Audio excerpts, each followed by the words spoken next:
créer le bon pricing de son offre. C'est un casse-tête pour beaucoup.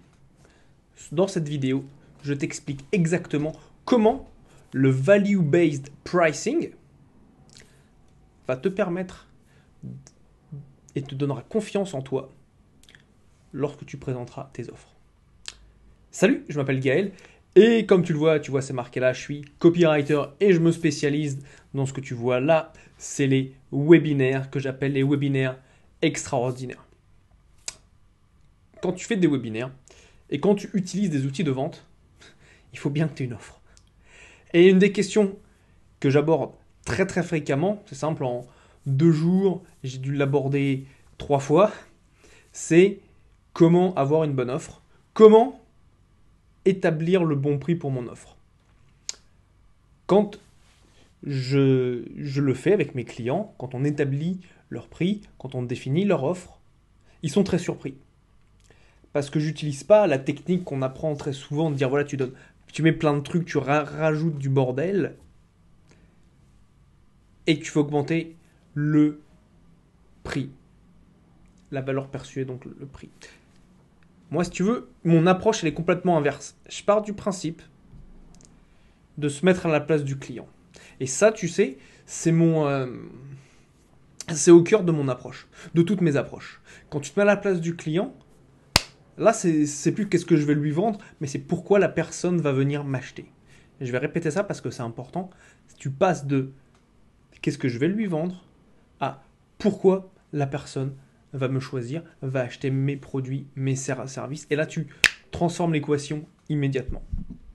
Ça, c'est quelque chose qui est primordial, qu'il faut absolument que tu vois ça. Et c'est la clé, tu vois, entre mettre à la place du client. Le value-based pricing, c'est ce qui va faire la différence. Donc, écoute bien, c'est en 3 points, comme d'habitude, tu vois. C'est super simple. Et la première chose qu'il faut absolument que tu fasses, c'est ce que j'appelle devenir le docteur de son client. Devenir le docteur du problème de son client. Qu'est-ce que j'entends par ça ? C'est super simple. Pour utiliser le value-based pricing, tu ne peux le faire qu'une fois que tu comprends le problème de ton client. L'ampleur du problème. Quel est l'impact du problème sur lui, soit sur sa vie, soit sur son business. Ok. Est-ce que ça veut dire que ça va lui coûter de l'argent ? Est-ce que ça va lui coûter au niveau de ses relations ? Est-ce que ça va lui coûter au niveau de sa santé ? Et plus tu as la possibilité de mettre un prix sur son problème, c'est pour ça que je suis contre. Enfin, c'est pas que je suis contre. C'est que quand je fais des stratégies, quand je mets en place des tunnels, on se base toujours sur un client idéal. Pourquoi ? Parce que quand tu as un client idéal et pas un grand spectre, c'est beaucoup plus facile de connaître la personne, particulièrement. C'est simple. Qui va mieux te connaître entre un médecin généraliste et un spécialiste ? Tu vois, le spécialiste va pouvoir aller plus en profondeur. Il va avoir un diagnostic, tu vois, qui va être beaucoup plus pertinent par rapport à ce que tu as. Et ça, c'est important. Le spécialiste va passer plus de temps avec toi, a vu plus de patients, enfin, c'est pas plus, il ne voit que des patients qui ont des symptômes similaires aux tiens, et donc il est très précis dans son jugement. Il te dit, il faut que tu fasses ça. C'est ton option A, option B, laquelle tu choisis. C'est ce que tu dois faire dans ton business. Tu dois connaître ton client mieux que lui ne se connaît. Et je ne parle pas de la personne en tant que telle, mais je te parle de sa relation à son business, tu vois. Des problèmes qu'il a dans son entreprise, de ce qu'il se dit le matin. À partir du moment où tu sais, c'est ça. C'est gagner, entre guillemets, d'un point de vue business. Bien sûr, tu as la partie mindset qui rentre en jeu, mais d'un point de vue business, tu as les petits voyants ding ding ding qui se mettent au vert. Donc deviens le docteur de ton client. C'est la première étape du value-based pricing. Quel est le problème, le gros problème de ton client ? Dans mon cas, par rapport au webinaire, c'est de la vente. Il faut être clair, c'est de la vente. Le webinaire te permet d'avoir des prospects. Une fois que tu as les prospects, tu les closes. Point barre. Bien sûr, tu vas mettre ça en evergreen et ça va te permettre de générer une machine à argent. Super simple. Tu me suis jusque-là ? Très bien. Et donc, les problématiques vont être autour de comment avoir plus d'inscrits à mon webinaire. Je sais que c'est un truc, il y a beaucoup de gens qui se disent mais comment je vais remplir mon webinaire ? comment avoir plus de participants. Maintenant qu'ils sont inscrits, comment les amener sur le webinaire? Parce qu'il y en a plein, ils oublient, tu vois. Voilà, c'est un autre gros problème des personnes qui font des webinaires. Ensuite, c'est toute la partie comment les garder du début à la fin du webinaire. Et ensuite, c'est bien sûr comment vendre, comment maximiser les ventes. Donc, une fois que tu deviens le docteur des problèmes de ton client, tu peux passer à l'étape numéro 2. L'étape numéro 2, c'est d'établir la valeur pour le client. Qu'est-ce que ça signifie pour ton client d'un point de vue monétaire, tu vois? Et établis ça d'un point de vue monétaire si tu peux. Si tu ne peux pas, regarde la valeur émotionnelle. Mais la valeur monétaire, c'est très bien, tu vois, quand tu as cette possibilité d'une. Tu vois, si par exemple tu fais des offres type make money, donc des offres pour gagner de l'argent, que tu offres des opportunités business à tes clients, eh bien, tu as la possibilité de chiffrer ce qu'ils vont recevoir et de faire ce comparatif entre ce que ça leur coûte de ne rien faire et ce que ça va leur rapporter d'investir. Très important. Ensuite, bien sûr, là, tu vois, j'étais en conversation, et ça, c'est ce que j'entends très souvent pour des personnes qui font du coaching dans le domaine des ressources humaines. Le fait de gérer du personnel, ça a un coût qui est énorme. Tu vois, étant chez Rackspace auparavant, donc quand je travaillais dans des boîtes d'informatique, on avait des équipes qui étaient dédiées uniquement au recrutement. Nous, on prenait à peu près 3 mois pour recruter les personnes qui avaient le même rôle que moi chez Rackspace. Donc, j'étais ce qui s'appelle Lead Infrastructure Engineer. J'étais en gros ingénieur commercial, si tu veux, pour faire simple, pour résumer. Et je m'occupais des portefeuilles de mes clients. Quant à ces problématiques-là, la personne, il faut la former. Ça a un coût. Et le problème, c'est que quand elle part, ça a un coût parce qu'il faut la remplacer. Donc, le temps de formation, le temps d'adaptation, le temps de connaître ses clients. Tout ça, ça a un coût. Et les premiers mois, autant être honnête, tu ne vas pas apporter 100% de tes capacités à l'entreprise parce que tu es en adaptation. Donc si aussi quand la personne part, ça va avoir un coût. Donc ton objectif et l'objectif de toutes ces grandes entreprises qui grossissent mais de manière exponentielle en termes de capital humain, en termes d'employés, c'est de créer des bonnes relations au sein de l'entreprise pour pérenniser les employés. Très très important. Donc là, sur ça, tu vois, tu peux le chiffrer. Tu peux savoir combien ça va coûter de remplacer une personne. Quand tu passes 3 mois pour remplacer une personne, ce qu'il faut te dire, c'est simple, c'est que c'est des heures d'interview, c'est des heures à revoir les CV, c'est des heures à être au téléphone avec les agences de recrutement pour avoir une personne. Et ça, c'est un coût horaire de chaque personne, tu vois.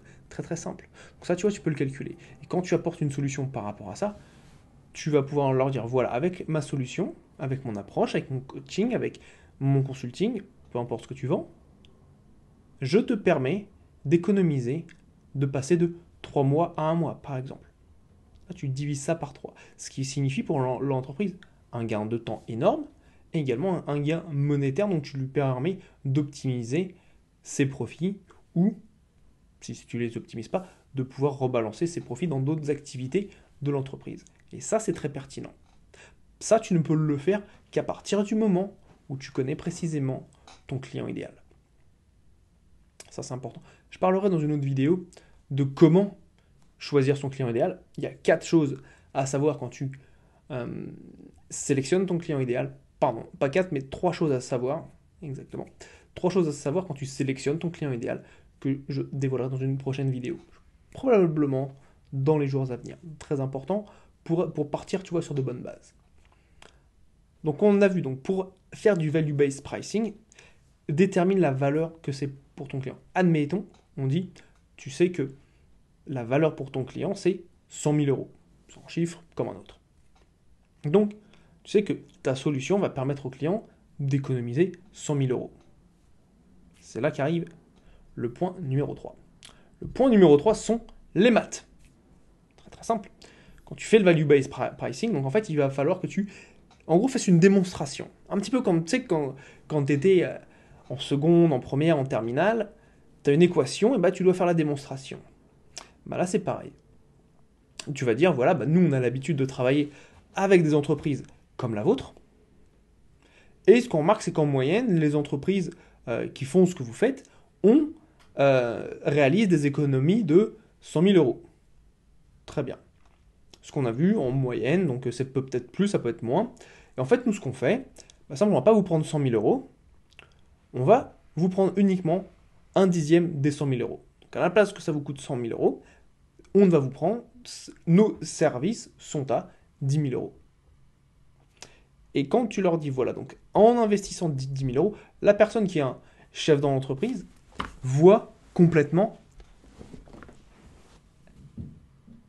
l'investissement. Il ne voit pas ça comme une dépense. Hop là, c'est bon, on a repris de la netteté. Et quand il voit ça comme un investissement, il comprend son retour sur investissement. Ça, c'est quelque chose qui, je regardais récemment sur Instagram, je crois. En fait, il y avait les différences entre les mindsets des personnes qui sont en gros entre les riches et les non riches. En gros, ils expliquent, voilà, les uns voient ça comme des dépenses, les autres font des investissements. Et quand tu as ton entreprise, il faut que tu vois tout, enfin tout. Il faut que tu vois l'argent que tu places comme étant un investissement. À la place de le mettre à la banque, en bourse ou autre, ou dans l'immobilier, tu l'investis dans l'actif que tu crées dans ton business. Et ça, c'est très important. Donc la personne, ça, elle va comprendre. Donc quand tu vas lui démontrer, parce qu'il faut bien lui démontrer, rappelle-toi, je dis toujours, la personne à laquelle tu t'adresses n'a pas forcément la même compréhension que toi, donc tu dois lui mâcher le travail. Et dans ce cas-là, dans les maths, c'est très simple. Donc là, on passe de la partie, tout le monde dit, voilà, la partie émotionnelle, qui est de dire pourquoi on va travailler avec toi, à la partie rationnelle. Et si tu oublies la partie rationnelle, c'est mort. Si tu fais que de l'émotionnel et pas de rationnel, les gens ne vont pas acheter. Donc tu te dois de le faire et de bien le faire. Et pour bien le faire, c'est les 3 points que je t'ai donnés juste là. Comprends le besoin, le problème de ton client en profondeur, c'est la première chose. La deuxième chose, c'est une fois que tu comprends son problème, détermine la valeur pour le client. Si tu ne connais pas la personne en particulier, c'est la valeur entre guillemets moyenne. Et ensuite, une fois que tu as ça, tu lui démontres comment est-ce que tu en es arrivé à ton pricing, à ton prix. Et ça, tu le fais par rapport à la valeur que tu vas créer. C'est clair ? Et ça va te permettre plusieurs choses. La première, c'est que lorsque tu vas être en face de ton client, tu vas avoir confiance en toi. Parce que quand tu vas arriver à la partie, à la conversation sur le tarif, où la personne va dire « super, ça m'intéresse, je comprends ce que tu vas m'apporter, je comprends les livrables que je vais recevoir, mais dis-moi combien ça coûte tout ça ?» Et c'est là où tu vas pouvoir lui dire en général, quand je travaille avec des gens, ça leur permet de générer tant. Donc mon prix est un dixième. En général, 1 pour 10, la personne ne va jamais dire non. Tu vois. Imagine-toi. Si je te donne... Non, regarde, tu me donnes 1 euro et je t'en rends 10.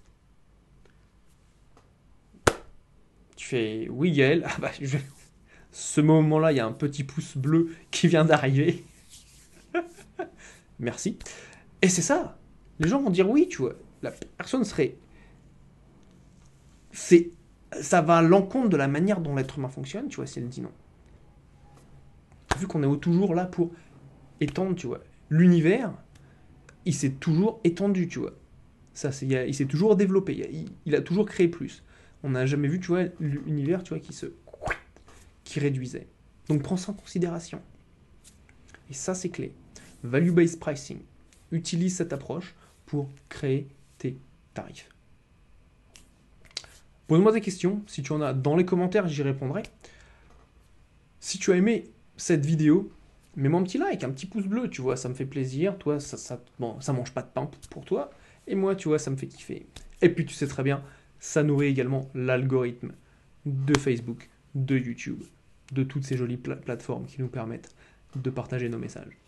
Et bien sûr, si tu sais qu'une personne doit entendre ce message, appuie sur le bouton partager et propage le mot. À très bientôt, c'était Gaël. Comme d'habitude et comme toujours, je suis là pour t'assurer ton succès. A plus, ciao ciao.